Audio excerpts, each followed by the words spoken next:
போச்சே போச்சே. நான் என்ன பண்ணுங்க? ஐயோ, எல்லாமே போச்சு. ஒரு வீடு வாடகைக்கு விட்டா வீட்டு ஓனர் இப்படிதான் பண்ணுவாங்களா? பையன் காண சார், பாருங்க சார், நீங்களே பையெல்லாம் உடைச்சு இங்க பாருங்க சார், இந்த படத்தை எப்படி போட்டு வச்சிருக்காங்கன்னு.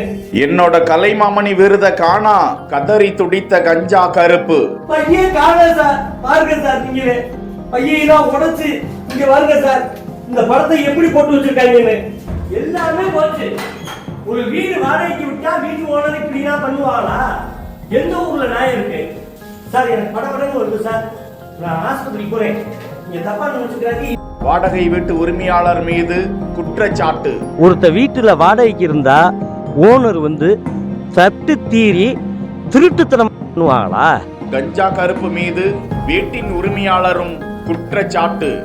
உங்க வாடகை பாக்கி கேட்டதுக்கு இவ்வளோ இது பண்றாரு அவர், புரியுதுங்களா? நான் இஎம்ஐ கட்டிக்கிட்டு இருக்கிறேன்.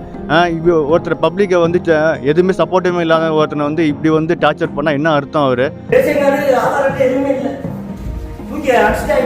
சிவகங்கை மாவட்டத்தை சேர்ந்த நடிகர் கஞ்சா கருப்பு சென்னை மதுரவாயல் கிருஷ்ணா நகர் பகுதியில் கடந்த 2021ஆம் ஆண்டு ரமேஷ் என்பவரது வீட்டை மாத வாடகை 20,000 ரூபாய்க்கு எடுத்து தங்கியுள்ளார். சென்னையில் சினிமா ஷூட்டிங் நடக்கும் போதெல்லாம் அந்த வீட்டிற்கு கஞ்சா கருப்பு தங்குவாராம். இந்த நிலையில் கஞ்சா கருப்பு மீது வீட்டின் உரிமையாளர் ரமேஷ் மதுரவாயல் காவல் நிலையத்தில் ஆன்லைன் வாயிலாக புகார் ஒன்றை கொடுத்திருக்கிறார். அப்புகாரில் தனக்கு தர வேண்டிய வீட்டு வாடகையை உரிய முறையில் வழங்கவில்லை என புகாரில் கூறியிருக்கிறார். கஞ்சா கருப்பு தனக்கு கொலை மிரட்டல் விடுத்ததாகவும் அந்த புகாரில் அவர் கூறியிருக்கிறார். இந்த நிலையில் அந்த வீட்டிற்கு சென்ற கஞ்சா கருப்பு வீட்டில் உள்ள பொருட்களை திருடியிருக்கிறார்கள்.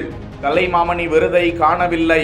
தன் மீது வீட்டின் உரிமையாளர் ரமேஷ் கொடுத்திருப்பது பொய் புகார். தான் கடந்த மாதம் வீட்டின் வாடகை பணத்தை 40,000 கொடுத்திருக்கிறேன். சாவி என்னிடம் இருக்கும்போது அத்துமீறி கதவை உடைத்து உரிமையாளர் திருட்டு சம்பவத்தில் ஈடுபட்டிருக்கிறார். தன்னுடைய ration card, Aadhaar card, bank book உள்ளிட்ட ஆவணங்களும் திருடப்பட்டிருப்பதாக அந்த புகாரில் கூறியிருக்கிறார். இது குறித்து போலீசார் விசாரித்து வருகிறார்கள்.